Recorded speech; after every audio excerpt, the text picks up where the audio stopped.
అహ్మదాబాద్ లో జరిగిన ఘోర విమాన ప్రమాద ఘటనపై లభ్యమైన బ్లాక్ బాక్స్ ను అధికారులు పరిశీలిస్తున్నారు. ప్రమాదంపై దర్యాప్తులో black box, digital video recorder అత్యంత కీలకం కాబోతున్నాయి. ఈ రెండింటిని దర్యాప్తు అధికారులు స్వాధీనం చేసుకున్నారు. విమానం పేలిపోయినప్పుడు అందులోని ఇంధనం కారణంగా ఏకంగా 1000 డిగ్రీల సెల్సియస్ ఉష్ణోగ్రత వెలువడింది. విమానం మొత్తం మంటల్లో చిక్కుకుంది. మృతదేహాలు మసి బొగ్గులా మారాయంటే ప్రమాద తీవ్రతను అంచనా వేయవచ్చు. అయితే భారీ ఉష్ణోగ్రతలోనూ బ్లాక్ బాక్స్ సురక్షితంగా ఉంటుందని, అందులోని డేటా చెరిగిపోదని నిపుణులు చెబుతున్నారు.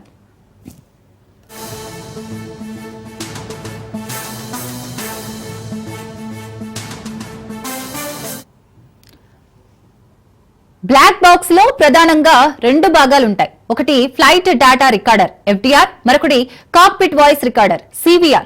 FDR లో సాంకేతిక పరమైన అంశాలు నిక్షిప్తమవుతాయి. అంటే విమానం ఎగురుతున్న ఎత్తు, వేగం, ఇంజన్ పనితీరును ఇది రికార్డ్ చేస్తుంది.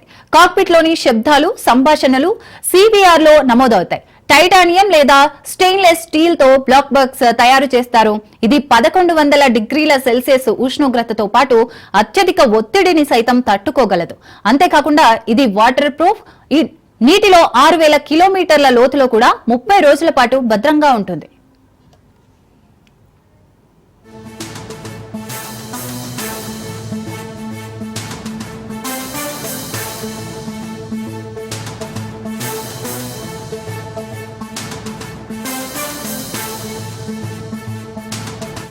నీటిలో దీని జాడ సులభంగా కనిపెట్టవచ్చు. అందులో నుంచి సంకేతాలు వెలువడుతుంటాయి.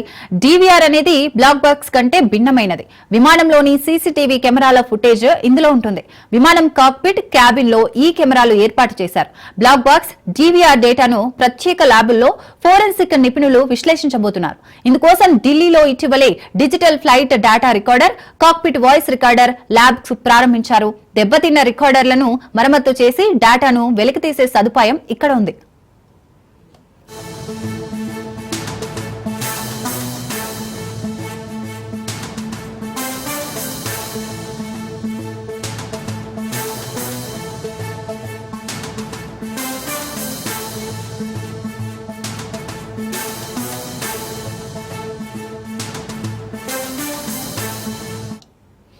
ఇక అహ్మదాబాద్ విమాన ప్రమాద దుర్ఘటనలో గుజరాత్ మాజీ ముఖ్యమంత్రి విజయ్ రూపానీతో సహా మొత్తం 241 మంది ప్రయాణికులు, సిబ్బంది ప్రాణాలు కోల్పోయారు.